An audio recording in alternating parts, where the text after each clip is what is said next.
आतंकवादी ने US president के एयरक्राफ्ट को निशाना बनाया। उसने प्लेन की तरफ एक मिसाइल लॉन्च कर दी।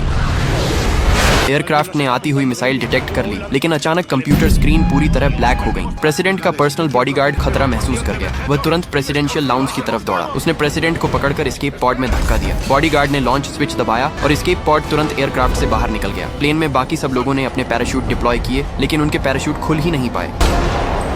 दरअसल वह बॉडीगार्ड उन्हीं आतंकवादियों का आदमी था। फिर वह खुद भी एयरक्राफ्ट से जंप कर गया। इसी दौरान अनेक मिसाइल्स उसके पास से गुजरते हुए बादलों में छिपे एयरक्राफ्ट को हिट कर गईं।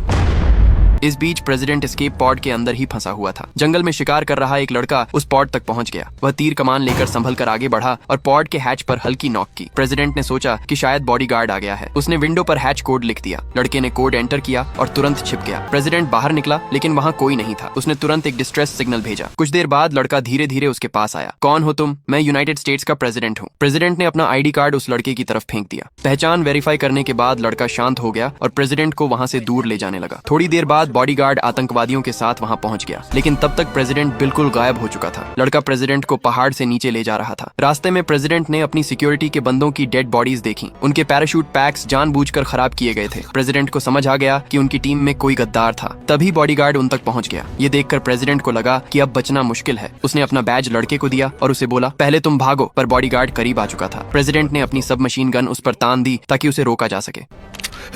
बॉडीगार्ड ने घिन से भरे चेहरे के साथ उसके हाथ से गन छीन ली। कुछ ही देर में बॉडीगार्ड ने हेलीकॉप्टर बुला लिया। उन्होंने प्रेसिडेंट को एक फ्रीजर कंपार्टमेंट में डाल दिया। लड़के ने भागना नहीं चाहा। उसने फैसला कर लिया था कि वह प्रेसिडेंट को बचाएगा।